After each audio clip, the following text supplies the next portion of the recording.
distinguished guests, welcome, and of respected management of the staff of the Marriott and also the Ritz Carlton, ladies and gentlemen. It's with great pleasure that I join you today in this Woman Let's Talk Forum platform. And of course, I want to wish also a welcome to all attendees today, and a special welcome to Mr. Raoul Lemmerling and Mr. Alex Fix. Bombini to our Dushi Aruba, our one happy island. I'm delighted and honored to have been invited to speak to you today on the topic of mental health, a theme that for a long time has been considered taboo. It's a topic that has been stigmatized. If someone is having a mental issue, they are less likely to get help because of the stigma and the shame associated with it. This stigma was always there and never fully recognized. But over the course of this past decade, there has been increased willingness to recognize mental health as essential of one's well-being and overall health. Since 1992, the World Mental Health has been celebrated on October 10th, and since September 2015, mental health was included in the Sustainable Development Goals, the SDGs of the United Nations, and these are priority goals for the global development, the Agenda 2030. The topic of mental health has recently regained popularity due to COVID-19 pandemic, which has had considerable impact on people's mental health. How is mental health actually defined?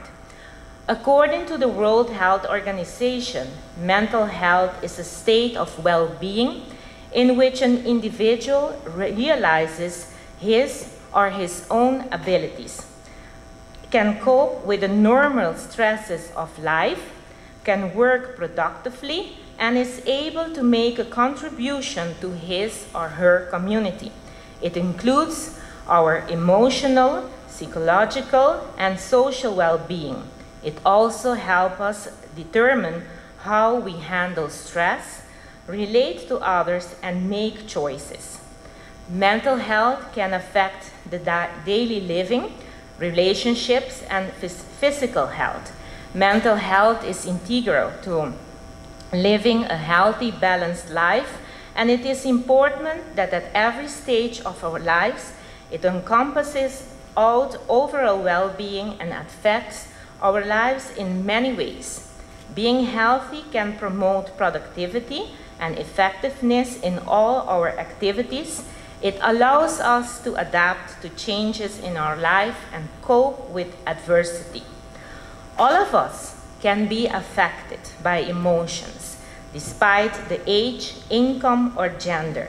There are several factors which can affect our mental health. Social and financial circumstances, biological factors, and lifestyle choices can all affect our mental health. And, of course, don't you forget that politics, it can also affect your mental health. Yes, lady, laugh it all about, because I can tell you everything about politics and how it can affect people and, of course, your mental health.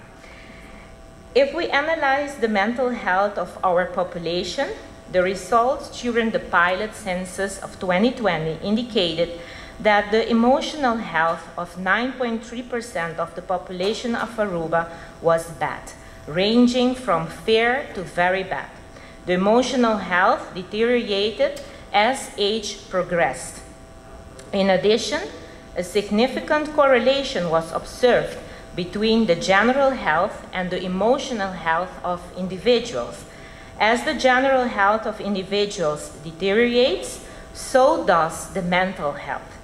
Furthermore, a higher percentage of females, 10.8%, reported having bad emotional health when compared to males, 7.6%. Employment also seems to play a role in the mental health and status of both males and females. The proportion of employed persons with a bad emotional health, 7.3%, was lower than the proportion of unemployed individuals with bad emotional health, and lower than the proportion of inactive individuals with bad emotional health. Where occupation is concerned, the results indicate that in all occupations, the proportions of females with bad health is higher than the proportion of males. Of women in managerial position, 7.9% was categorized as having bad emotional health, compared to 6.5% of males in managerial position. According to the World Health Organization, 1 in 4 of us will have a mental illness at some point in our lifetime. And that really means that mental illness affects everyone in some way. If it is not you, yourself, who is struggling, it is your mom or dad, your son or daughter, nephew or niece, friend, or a loved one.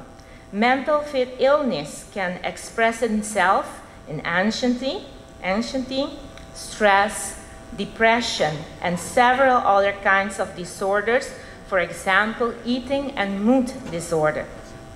With the arrival of COVID-19 pandemic in 2020, it was clearly that the world was not equipped to deal with mental health crisis. We faced challenges that were stressful, overwhelming, which caused strong emotions in all of us. Public health actions, such as social distancing, were necessary to reduce the spread of COVID-19, but it made us feel isolated and lonely and increased stress and anxiety. But we had to cope with the stress in a healthy way. During the time of social distancing, it was especially important to stay connected with our family and friends, helping others cope with stress through phone calls or video chats, and to help ourselves and others to feel less lonely and isolated. And I can tell you this, COVID-19, personally, if it doesn't get you mad, it will probably get you fat. I got fat, but I kept sanity. And please bear with me, so I'm working on it. So I know you can relate to that. During the pandemic, I experienced moments filled with uncertainty. Of course, being the Minister of Finance of Aruba, being also the Minister of Economic Affairs, and COVID coming Aruba unexpectedly, and what it bring alone, and having no book to look into and to look for a process to go through, to a plan to fetch. You can imagine what that brings to you being a human being. So there were moments where I felt weak. I have a strong character, I can tell you, ladies, but there were moments in which it was overwhelming. And in one of those moments of weakness is that where I was sitting at my desk, and I opened my notebook because I like to write. And in that moment, I opened my notebook and I saw the phrase, "Be still and know that I am God." That was the sentence that made me stand still and reflect. And in that moment, I realized I am just a simple human being, and that God is in control. He really is. In that moment of self-realization, I gained the strength, but also the resilience to continue. And at that precise moment, a sort of weight just got off my shoulders. The one in the hips are still there, but the one here just fell apart. This is how I manage to balance my mental health and to build resilience. I am a very spiritual person, and my faith in God is never ending. I have faith that He will carry us through the most difficult moments of our lives. God works in mysterious ways. That is what they say, and that it is. And that is why we do not always understand what happens to us. But God always gives us the most challenging battles to His strongest soldiers.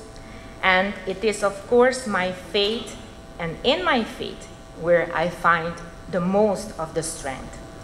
Alongside, of course, I'm aware of my strengths and where my weaknesses are. That is very important. But I try to work continuously on what my weaknesses are. I take care of my soul. I also try to listen to my intuition, my gut feeling. Very important tool. I build resilience by maintaining a positive attitude. You will always see me smiling, and when I don't smile, it's because that is that 1% of me showing my character. And of course, I remain optimistic. That is a very good tool to have. Be positive. No matter how difficult things may get, because they will get difficult, you just have to keep on going and be positive about anything that happens. Furthermore, as I was telling you, I try to smile and I try to laugh every day as much as I possibly can, because laughter is the food for the soul, the mind, and the body. I also like visiting the beach to unwind and to relax. The sounds of the birds, the waves crashing, and of course the tranquility that nature brings with it. That is truly amazing. The best medicine when you need to relax. I really do recommend that. Go to the beach. I cannot understand why there are people on Aruba telling me, oh, the beach, I didn't went to in a lot of time. I say, you can't. It's something you have to incorporate like in your weekly menu.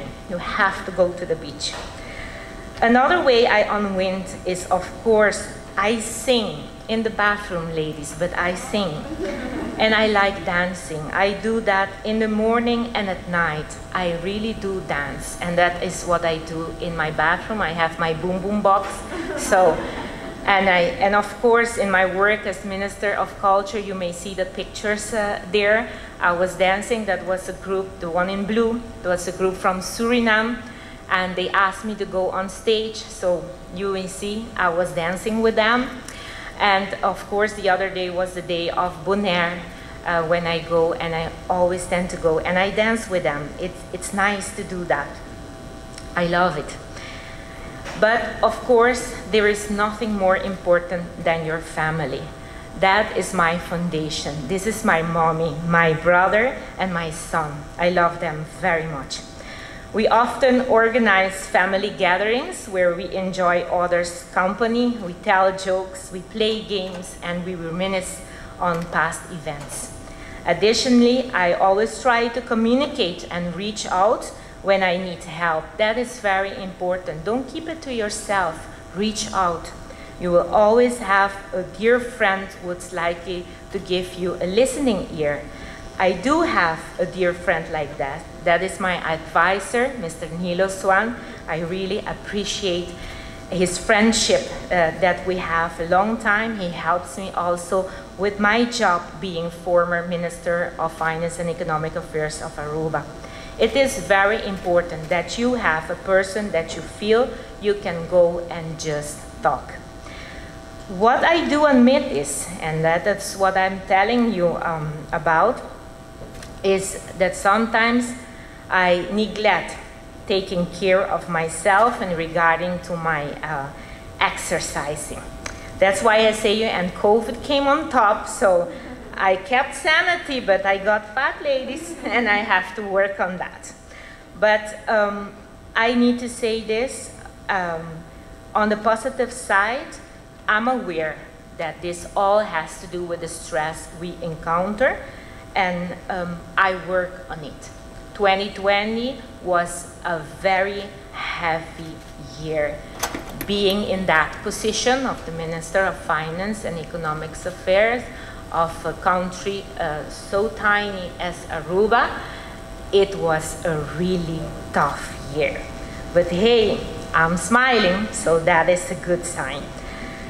It is indeed that we try to work on that, because that is also important. People tend to ask me, but hey, how do you balance between personal well-being and your career? How do you do that?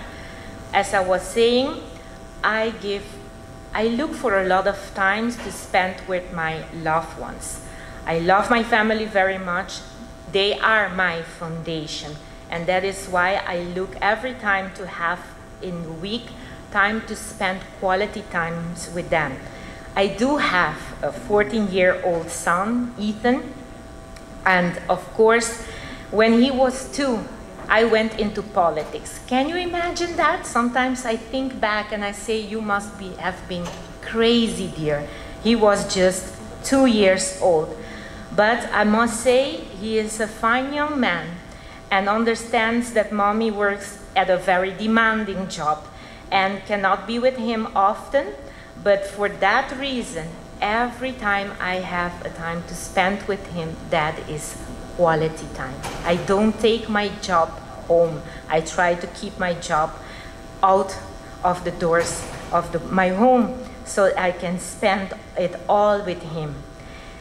I think the reason, as I was telling you, that is for me the best part. And I must say, God blessed me with this child, because he is amazing in understanding. He is very independent, and he does his best at school. And that gives me my peace of heart also. So I spent a lot of time with him, but also with my mom. My mom has a condition. She has Alzheimer's. So I know we won't be having much time with each other, remembering everything. So that is why I think good care of her. Neither it be strolling, shopping, grabbing a bite to eat in a local restaurant.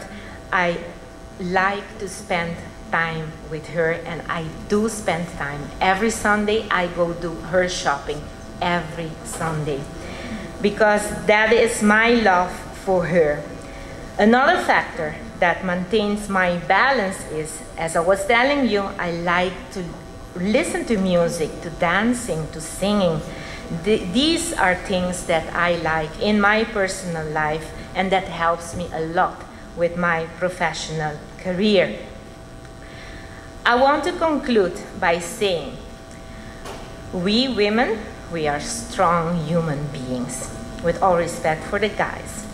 But in all of us, we have a leader in all of us. We just have to develop those skills.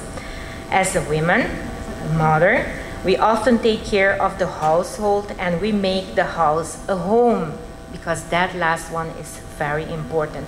We may have bricks, but we have to give that heart, the home, a heart, make it a home for all of us. No matter in what position you are, women are excellent in multitasking. Don't let them tell you cannot do those things every time, because you know men cannot relate to what we as women can do. So don't go that fight. Just say it's okay. And of course, aside of all the practices I mentioned you on keeping mental wellness, so being healthy, I must say Aruba has certified institutions with qualified professionals that can assist anyone that requires it. You just have to reach out if you feel that you need that help. It is also very important to know yourself and to also heed to advice of others when we need help. The message I want to leave with you all this morning is always, always believe in yourself. And even in the most difficult circumstances, there will always be something positive to be found, a positive message, a positive lesson.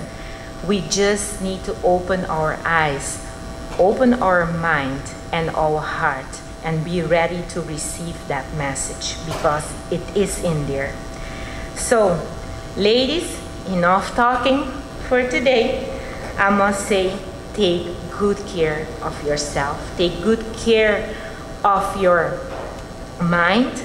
Take good care of your heart. Take good care of your soul. Take care of yourself. That is what keeps on us standing, but that is also what will keep us walking. Thank you all.